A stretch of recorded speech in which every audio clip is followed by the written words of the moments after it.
Paz perfeita. Vamos estar estudando o capítulo 4 do livro de Apocalipse, eventos escatológicos.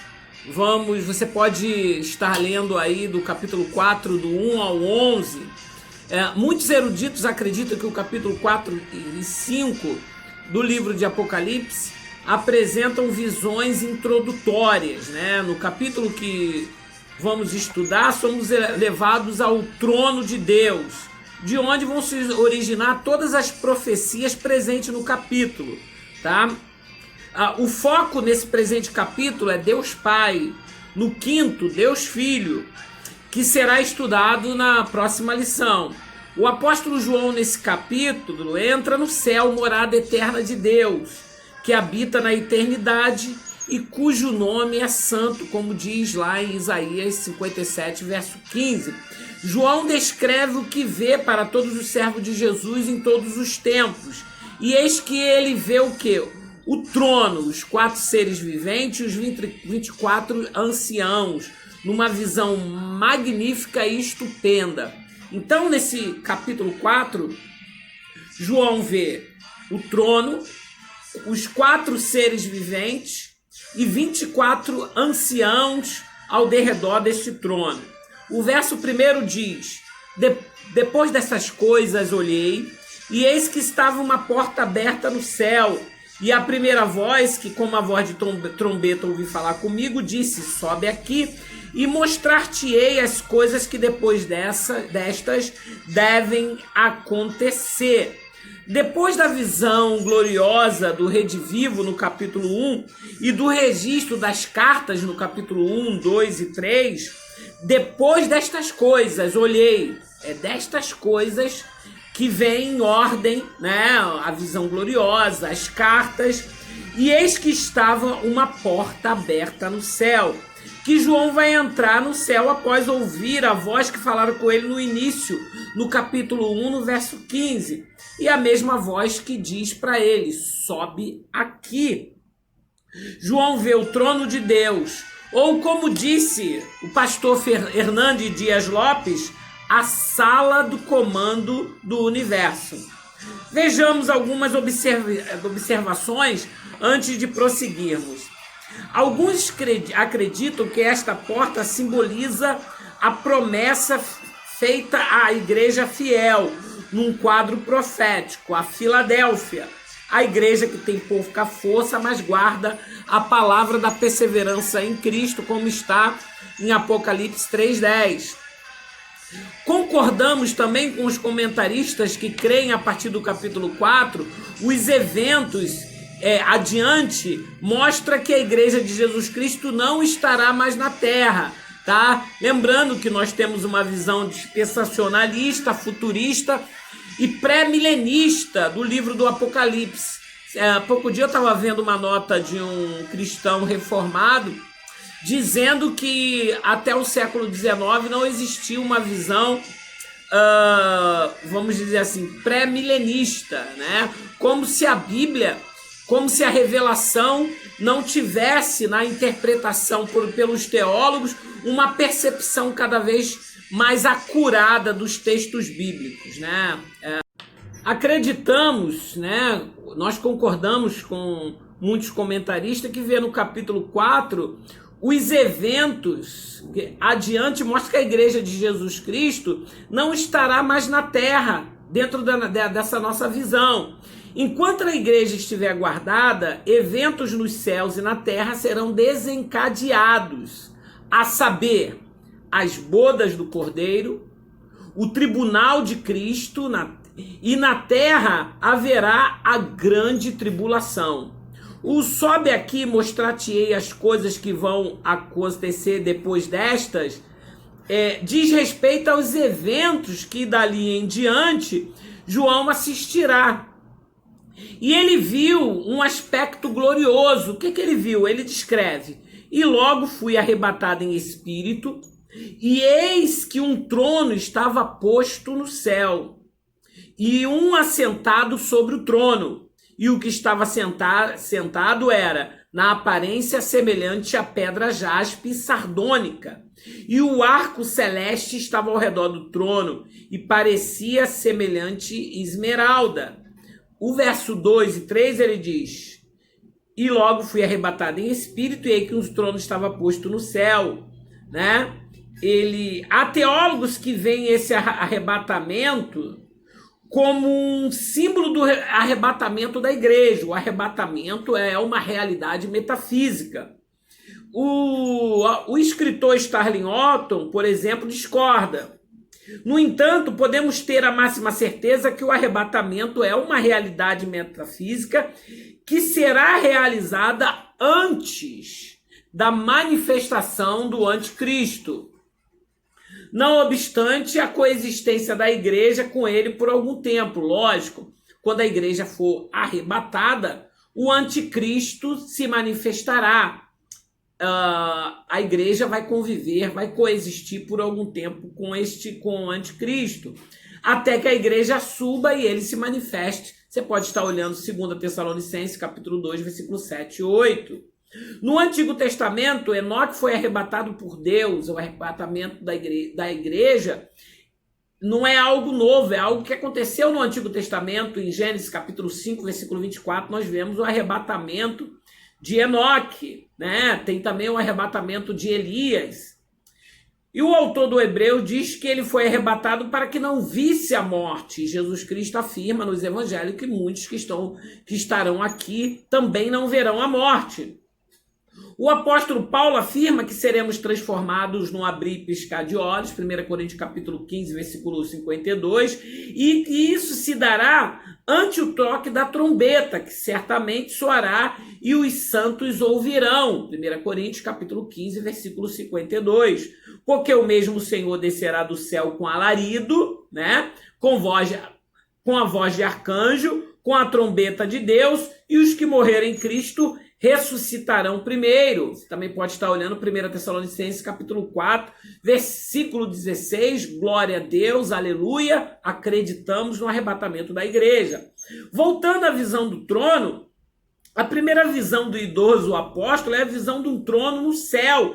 E este trono é o trono do Altíssimo, do Senhor, de Yahvé, que nos amou de tal maneira, como diz o texto áureo da Bíblia, em João 3,16, e enviou seu Filho em resgate por nós. Ele está falando do Pantocrato do universo, que mandou o Senhor Jesus, e que colocará todos os seus inimigos por escabelo dos seus pés, como é promessa no Salmo 110, versículo 1. O apóstolo João viu o trono do Pai e seus aspectos gloriosos, pois sua glória, afirma Orton Stalin, sua glória é muito grande para que ele o descreva como tendo uma aparência. O apóstolo vê pedras como jaspe, clara e cristalina. Ele vê sardônica, que é uma pedra de cor vermelha e simboliza a redenção. E ao redor um arco-íris brilhante. Enfim, ele vê o resplendor da majestade do Deus invisível, que é o Pai das luzes, como diz em 1 Timóteo 6,16 e Tiago 1,17, e que nós também o veremos em todo o seu resplendor, Isaías 33,17.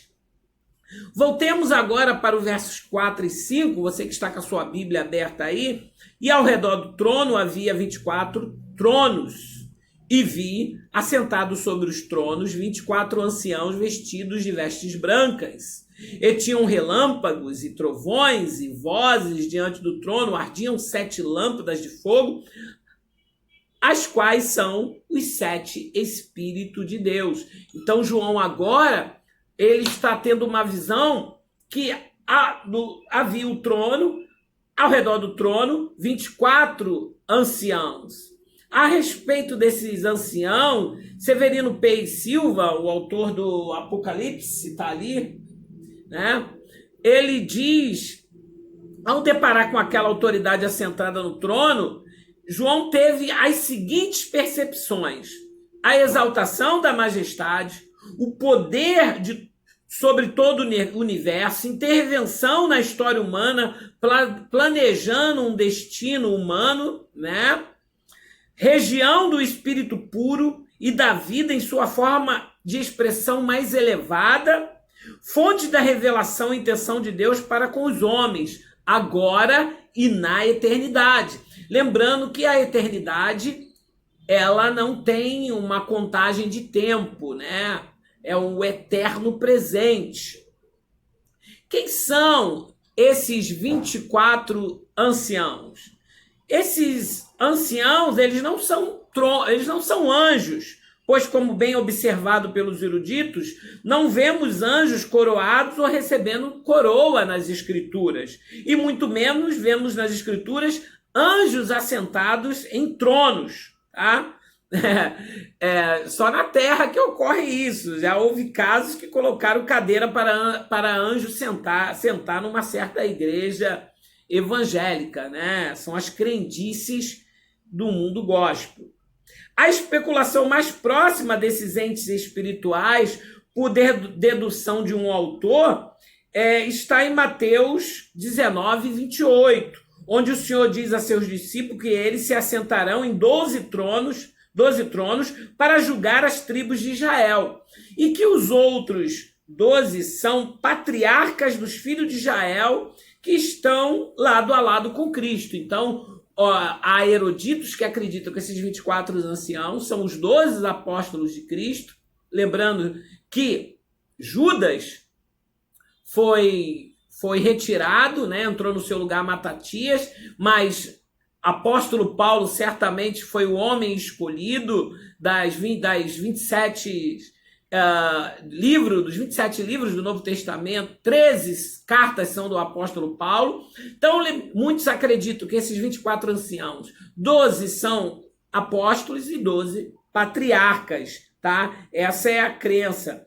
Eles já estão, segundo os eruditos, em estado definitivo de glória e salvação, uma vez que eles estão em posse das suas coroas, né? O Stanley Orton diz que são coroas de vitória. Você pode ver lá em Apocalipse 2:10, Apocalipse 3:11. Essa é a explicação mais plausível.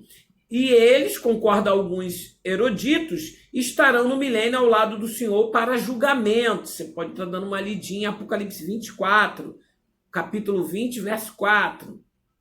E cujos nomes estarão nos portões e na fundação da Nova Jerusalém. Apocalipse 21, do 12 ao 14, com honras eternas, tá? O verso 6 e 8, que fala, vamos ver agora, sobre essas criaturas celestes ou animais celestes, João diz: e havia diante do trono um como mar de vidro, semelhante ao cristal, e no meio do trono, ao redor do trono, 4 animais cheios de olhos, por diante e por detrás. E o primeiro animal era semelhante a um leão, o segundo animal semelhante a um bezerro, né, o touro, e tinha o terceiro animal o rosto de um homem, o quarto animal era semelhante a uma águia voando. E os 4 animais tinham, cada um de per si, 6 asas, e ao redor, por dentro, estavam cheias de olhos, e não descansavam de dia nem de noite, dizendo: Santo, Santo, Santo é o Senhor Deus, o Todo-Poderoso, que era o que há de vir. Diziam e dizem, nesse exato momento, essas 4 criaturas. Esses entes celestes são chamados de querubins no Antigo Testamento, cuja função é de guardar, pois querubins tem a sua raiz no verbo querubim, plural de querube, que significa guardar, cobrir, né? Na arca, os querubins com as suas asas tampavam, as suas asas eram enormes, né? E neles, as aparições desse querubim se dão no Éden, né? Em Gênesis capítulo 3, versículo 24, nós podemos já ver a presença desse querubim, e neles eram representados sobre a tampa da arca, como eu falei, você pode estar conferindo em Êxodo capítulo 25, do 17 ao 22. As bordaduras das cortinas do tabernáculo também tinha a figura desses querubins, está lá em Êxodo 25:18. O salmista nos revela que o Altíssimo habita no meio desses entes querubins, né? Que Deus habita entre os querubins, Salmo 18:10, Salmo 80, verso 1. Ezequiel, que ele diz que estava lá, estando eu, Ezequiel 1:1, estando eu entre os cativos de Judá, junto ao rio Quebar, se abriram os céus e eu tive visão de Deus, ele descreve numa visão também extraordinária desses entes magníficos. Esses seres com 3 faces de animais e uma de homem estão sempre em conexão com a presença do Altíssimo. Está lá em Ezequiel capítulo 1, verso 5. Então, leão, bezerro, homem, águia, todos tinham uma asa e muitos olhos. Você vê que é uma criatura indistinta, uma criatura que nós não temos como descrever de forma real, né? Porque nunca vimos. Tá? São criaturas espetaculares. Alguns especulam que esses seres tenham correspondência com os 4 evangelistas, saber, o leão representa Marcos, também que simboliza a realeza, o bezerro touro, que representa o evangelho de Marcos, o servo, e a águia o evangelho de João, divindade. No entanto, há comentaristas que discordam dessas simbolizações de forma completa, pois dizem que os animais apenas mostram a perfeição deles aqui na terra antes do pecado. Né? No livro de Apocalipse, os comentaristas eles discordam entre si em muitos pontos, tá? E isso das mais diversas denominações. Suas asas cheias de olhos, por sua vez, por diante e por detrás, o autor Stanley Orton diz que representando inteligência, prontidão, entendimento, consciência do que acontece em todos os lugares. Não é à toa que o autor dos Hebreus nos diz que nós estamos cercados por tão grande nuvem de testemunhas, Hebreus 12:1. O verso 9 e 11 do Apocalipse, está escrito assim: e quanto os animais davam glória e honra e ação de graça aos que estavam assentados sobre o trono, ao que vive para todo sempre, os 24 anciãos prostraram-se diante do que estava sentado sobre o trono e adoraram o que vive para todo sempre e lançaram suas coroas, dizendo: digno é o Senhor de receber glória e honra e poder, porque tu criaste todas as coisas e por tua vontade são e foram criadas. Esses esplêndidos entes espirituais glorificam o Pai Celeste. É o que diz o verso 8, juntamente com os 24 anciãos que prostram-se diante do que está assentado sobre o trono e adora o que vive para todo sempre. Vemos que há na eternidade uma adoração perene e exaltação contínua, provando que o Pai é adorado e a sua vontade está sendo feita tanto na terra como no céu, como diz Mateus capítulo 6, verso 6, tá? O interessante é que conta-se que quando o Império Romano dominava um rei, os reis lançavam a sua coroa aos pés dos generais romano como símbolo de submissão, tá? E é a mesma coisa aqui, o lançar a coroa como submissão total, e adoravam o que vive para todo sempre, e lançavam as suas coroas. O ato de lançar a coroa remete o que isso significa no tempo antigo da Ásia. Submissão. Os reis dominados pelos romanos também atiravam suas coroas aos pés da imagem do imperador para demonstrar submissão. Esse sentimento de submissão é o sentimento que devemos ter para com Deus, né? Que é da sua vontade nos fazer participante do seu reino. Lucas 13:12, né? Por isso que nós não devemos temer, por isso que o Senhor diz: não temas, ó pequeno rebanho, porque o vosso Pai agradou dar-vos o reino, né? Como está em Lucas 12:32, como eu falei.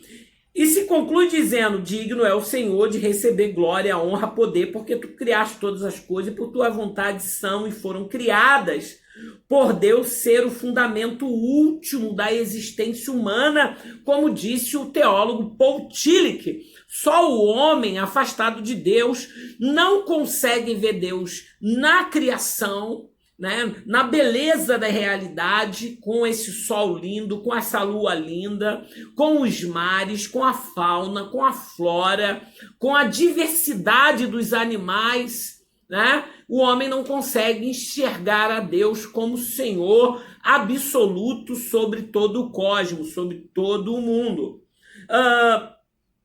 Romanos 11:36 diz: porque dele, por ele, para ele são todas as coisas, glória eternamente a ele. Amém, diz o apóstolo Paulo. Concluo, né, o verso 11, que é uma doxologia, um cântico de louvor ao Criador. Ele encerra o capítulo expondo os 4 animais, que é o dever também de toda a criatura humana, de honrar, bendizer, adorar aquele a quem deve a sua provisão, preservação da existência, porque a provisão e a preservação é o primeiro ato de soberania divina. Aquele que cria também sustenta, porque Deus é a fonte de toda a vida. A provisão e a preservação são atos de soberania do nosso Deus. Por isso que a sua igreja louva ao Senhor, reconhece Ele em todos os seus caminhos e o adora em espírito e em verdade. Na próxima lição estudaremos o Cordeiro nos céus. Que Deus te abençoe, dê o seu like, curta, compartilhe esse vídeo. Eu sempre pretendo fazer vídeos de forma bem mais direta, rápida, e você pode estar consultando os versículos em casa com calma, revendo esses vídeos. Compartilhe o conhecimento da palavra de Deus, porque bem-aventurado aquele que ouve, bem-aventurado aquele que lê as palavras desta profecia para cumprir. Que Deus te abençoe, em nome de Jesus.